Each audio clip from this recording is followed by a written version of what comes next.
इग्नू के synopsis submission चल रहे हैं और ये सेशन एंड होने वाला है और नए सेशन आने वाले हैं। तो सबसे बड़ी जो कॉमन मिस्टेक आपके एंड से मैंने देखी है, मतलब जब भी आप में से किसी ने सिनॉप्सिस बनाने की कोशिश की है, फिर आपने मुझे भेजा है, फिर मैंने उसे चेक किया है, फिर मैंने करेक्शन करके आपको भेजा है, तो जो कॉमन मिस्टेक मैंने देखी है वो ये था कि आपने ये जो सबसे पहले जो टॉपिक सिलेक्शन है ना, टॉपिक सिलेक्शन पे प्रॉपर अटेंशन नहीं दिया था। टॉपिक सिलेक्शन ही आपने गलत किया था। लाइक अगर आप जिस प्रोग्राम के स्टूडेंट है, लाइक अगर आप एमबीए प्रोग्राम के स्टूडेंट हो, एमबीए में आपका स्ट्रीम क्या है आप पहले ये देखिए। अगर आपका फाइनेंस है तो फाइनेंस से रिलेटेड टॉपिक होंगे, अगर आपका एचआर है तो एचआर से रिलेटेड टॉपिक होंगे। कई सारे एमसीए के स्टूडेंट होते हैं, वो बहुत ही बेसिक टॉपिक पे सबमिशन कर देते हैं। एग्जांपल के लिए मैं बोलूँ कि अगर वो रेलवे रिजर्वेशन सिस्टम पे सबमिट कर देते हैं, एग्जांपल दे रहा हूँ, है ना। जस्ट आपको समझना है कि अगर आप एमसीए लेवल के स्टूडेंट हैं और आप बिलो द बीसीए लेवल के टॉपिक भी सिलेक्ट करेंगे तो भी वो सिलेक्ट नहीं होगा, रिजेक्ट हो जाएगा। अगर आप एमबीए मार्केटिंग के स्टूडेंट हैं और एचआर के टॉपिक सबमिट करें तो भी एक्सेप्ट नहीं होगा।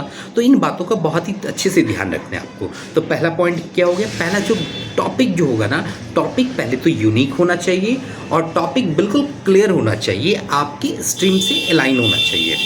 क्लियर है। तो जो कॉमन मिस्टेक करते हैं उनमें से पहला तो है टॉपिक सिलेक्शन ही मिस्टेक हो जाता है। तो टॉपिक सिलेक्शन में हमारे एंड से आपको सपोर्ट मिल जाता है, आप उससे सपोर्ट ले सकते हैं। सेकंड क्या मिस्टेक हो रही है, सेकंड मिस्टेक ये हो रही है कि जब भी आप इंट्रोडक्शन लिखते हैं, अलाइनमेंट लिखते हैं, तो जो फर्स्ट पेज होता है इंट्रोडक्शन, उसको देख करके जो भी आपके साइनिंग अथॉरिटी होते हैं, जो गाइड होते हैं, जो यूनिवर्सिटी में आप सबमिट करेंगे, वो आपके पूरी सिनॉप्सिस को गो थ्रू करें कि ना करें वो अलग मैटर है, इस पर नहीं बोलूँगा ज़्यादा। लेकिन हाँ, मैक्सिमम एटलीस्ट आपकी इंट्रोडक्शन पार्ट है, रिसर्च पार्ट है, ऑब्जेक्टिव पार्ट है, स्कोप पार्ट है, इन सारे पॉइंट को आपको बहुत ही क्लियरली लिखना है, क्योंकि ये 3-4 पॉइंट ऐसे पॉइंट है जहाँ पे देखा जाता है। ठीक है ना। तो रिसर्च की जो ऑब्जेक्टिव है, स्कोप है, ये प्रॉपर्ली डिफाइन कीजिए आप। स्कोप और ऑब्जेक्टिव प्रॉपर अलाइन होने चाहिए, रिसर्च मेथोडोलॉजी अलाइन होनी चाहिए। अगेन एमसीए और बीसीए प्रोग्राम में रिसर्च मेथोडोलॉजी नहीं होता है, बाकी प्रोग्राम में रिसर्च मेथोडोलॉजी होते हैं। ठीक है ना। तो अगर मैं बात करूँ एमबीए मार्केटिंग की, एमबीए एचआर की, या किसी और प्रोग्राम की, एमएपीसी की बात करूँ, इन सब में रिसर्च मेथोडोलॉजी का बहुत बड़ा रोल है। तो जो आपके सर्वे होंगे, सर्वे आप किस टाइप के कर रहे हैं ये आपको ध्यान देना है। अगर आप क्वेश्चनरीज ले रहे हैं, सर्वे आप कर रहे हैं on the basis of 100 sample location आपको देना है कि किस लोकेशन पे आप सर्वे कर रहे हैं। और क्वेश्चनरीज प्रॉपर आपको बनानी है, सर्वे की क्वेश्चनरीज भी होनी चाहिए। अगर आप सैम्पल क्वेश्चंस दे रहे हैं सैम्पल को कि क्या क्या वो सर्वे क्वेश्चंस फिल करें, तो ये क्वेश्चनरीज आपके सिनॉप्सिस में लगे होनी चाहिए। तो पहले मिस्टेक समझ में आ गई आपको कि टॉपिक जो सिलेक्शन होना चाहिए वो यूनिक होना चाहिए और अप टू द अलाइनमेंट होना चाहिए आपके कोर्स के। ठीक है। दूसरा है सर्वे रिसर्च मेथोडोलॉजी होना चाहिए, जिसमें आप प्रॉपर लोकेशन, क्या रिसर्च आप रख रहे हैं, क्या मेथड आप यूज़ कर रहे हैं, क्वांटिटेटिव है या क्वालिटेटिव है, ये सारी चीज़ें आपको मेंशन करना है। क्लियर है। रैंडम सैम्पलिंग यूज़ कर रहे हैं, सैम्पलिंग के भी मेथड्स आपको मेंशन करने होते हैं। तो जब आपका ये दो प्रॉब्लम रिजॉल्व हो जाए तब आप बड़े ही ध्यान से देखिएगा कि उसका जो स्कोप है, लिमिटेशन है, ऑब्जेक्टिव है, फ्यूचर स्कोप है, ये सब जस्टिफाइड, ये सब होनी चाहिए आपके पास। ठीक है। कई बार ऐसा देखने को मिला है कि आप जो सिनॉप्सिस बनाते हैं और सिनॉप्सिस सबमिशन के लिए चले जाते हैं, और जब आप आरसी सबमिट करने जाते हैं तो वहाँ से मना कर दिए जाते हैं। या ऐसा भी कई बार हुआ है कि आपने स्पीड पोस्ट कर दी यूनिवर्सिटी को और यूनिवर्सिटी ने वापस आपको भेज दिया सिनॉप्सिस। जो उसमें कॉमन मिस्टेक की, गाइड की या तो इन्फॉर्मेशन इनकरेक्ट थी या तो गाइड की इन्फॉर्मेशन थी ही नहीं। जितनी भी इग्नू में प्रोग्राम है सब में एक सुपरवाइज़र या गाइड, प्रोजेक्ट गाइड की ज़रूरत होती है। ठीक है। जैसे मैं स्टूडेंट को गाइड करता हूँ तो मैं गाइड हो सकता हूँ, वैसे ही अगर कोई स्टूडेंट, कोई प्रोफेसर हो सकते हैं जो गाइड कर रहे हैं आपको, तो वो आपके गाइड हो सकते हैं। ये हर प्रोग्राम के लिए अलग अलग गाइड अलॉट होते हैं, वो स्ट्रीम वाइज होता है। तो अपनी टीम है, पूरी टीम ऑफ प्रोफेसर हैं, तो फिर वो हम अपने अकॉर्डिंग गाइड अलॉट कर देते हैं। आपको ये ध्यान रखना है कि अगर आप कहीं से गाइड अरेंज नहीं कर पा रहे हैं तो एटलीस्ट आप अपने स्टडी सेंटर से बात कीजिए, वो आपको गाइड असाइन करेंगे। ठीक है। अगर वहाँ से भी नहीं असाइन हो पा रहा है, नहीं मिल पा रहा है, तो अपने रीजनल सेंटर से बात कीजिए, वो आपको असाइन करेंगे। फिर भी अगर आपको लग रहा है कि कोई ऑप्शन नहीं मिल रहा है आपको गाइड सपोर्ट का, तो आप हमें कॉन्टेक्ट कर सकते हैं। हमारे एंड से जो भी बेस्ट पॉसिबल हो पाएगा मैं आपको अपडेट करूँगा। ठीक है।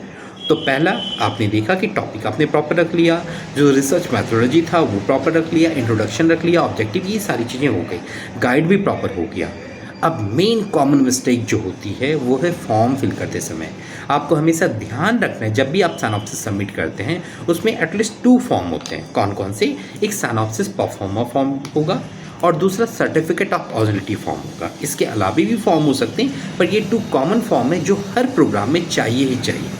ठीक है, तो जो साइनॉप्सिस परफॉर्मर फॉर्म होता है, मैंने बहुत सारे वीडियोज़ में आपको फॉर्म दिखाए भी होंगे, तो उसमें आपको बड़े ही ध्यान से रखना है कि जो टॉपिक है वो फॉर्म एकदम क्लियर मेंशन होना चाहिए, क्योंकि उसी फॉर्म को देख करके यूनिवर्सिटी के पर्सन सारी फॉर्मेलिटी आगे की करते हैं। तो आपका टॉपिक, आपके डिटेल, आपके गाइड के डिटेल, उनका एड्रेस, आपका एड्रेस, फ़ोन नंबर, ये सारी चीज़ें क्लियरली होना चाहिए। गाइड की साइन होनी चाहिए, आपकी साइन होनी चाहिए, प्रॉपर डेट पे साइन होना चाहिए। ठीक है, गाइड अगर लगा रहे हैं तो गाइड की एटलीस्ट आईडी प्रूफ की अगर रिक्वायरमेंट होती है जिस प्रोग्राम में, तो उसमें आईडी प्रूफ चाहिए होगा, है ना। आप अपने आई कार्ड ज़रूर लगाइए अपने साइनॉप्सिस में। लाइक जब आपका कवर पेज होता है उसके बाद साइनॉप्सिस परफॉर्मर होगा, सर्टिफिकेट ऑफ ऑथेंटिसिटी रिपोर्ट में चाहिए होता है बेसिकली।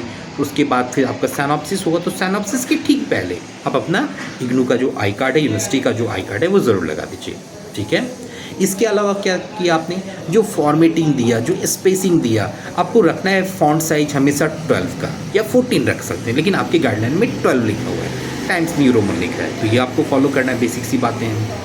अगर आपको कहा जा रहा है कि 1.5 स्पेस रखना है तो आपको वो स्पेसिंग यूज़ करनी है, ताकि जो डॉक्यूमेंट आप सबमिट करें वो प्रॉपर अलाइन दिखे। कई बार मैंने देखा है बहुत सारे स्टूडेंट ने साइनॉप्सिस मुझे भेजी चेक करने के लिए, और बीच में चूँकि उन्होंने कहीं से कॉपी किया था, इसी वजह से रिजेक्ट हुआ था, तो उन्होंने मुझे कांटेक्ट किया कि सर मेरा साइनॉप्सिस रिजेक्ट हो गया है, अब बताइए मैं क्या करूं। तो मैंने जब देखा, मैंने पूछा कि ठीक है रिजेक्ट हो गया तो रिजेक्टेड साइनॉप्सिस आप मुझे भेजिए, देखता हूँ मैं क्या एरर था। तो जब वो भेजते हैं देखता हूँ कहीं वाइट पेज लगे हुए हैं, कहीं कॉपी किया गया था तो वो कंटेंट एज इट इज़ है, कहीं ईयर सेम है। तो चूँकि पैराग्रिज्म कंटेंट एक्सेप्ट नहीं होते हैं, ये एकदम क्लियर है।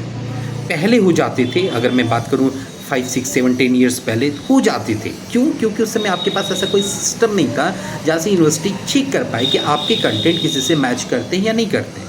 अब बहुत ही सिस्टम है, बहुत ही ईजी वे में चेक किया जा सकता है कि वो कंटेंट पहले सबमिट हुआ या नहीं हुआ है। तो टॉपिक यूनिक रखिए, कंटेंट भी यूनिक रखिए।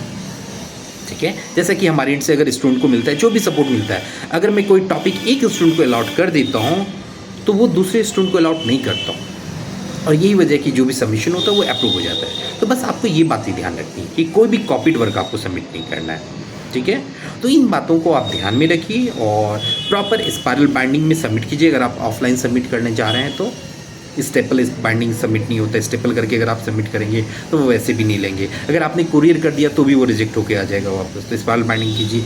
जो प्रोजेक्ट रिपोर्ट होता है, हालांकि इस वीडियो में मैं सिर्फ साइनॉप्सिस की बात कर रहा हूँ, तो वैसे रिपोर्ट अगर मैं बात करूँगा अगली वीडियो में, तो रिपोर्ट को आपको हार्ड बाइंडिंग में सबमिट करनी पड़ती है। ठीक है, उसके भी प्रॉपर सीक्वेंस रखनी है आपको। तो इन बातों का ध्यान रखिए, आपका साइनॉप्सिस अप्रूव हो जाएगा। फिर भी कोई इशू है, कोई परेशानी हो रही है, या आप मुझसे बात करना चाहते हैं तो कॉन्टैक्ट नंबर पर मुझे कॉल कर सकते हैं या व्हाट्सएप कर सकते हैं, या अपने क्वेश्चंस मुझे ड्रॉप कर सकते हैं, मैं आपको आंसर दूँगा। Okay, all the best, happy learning.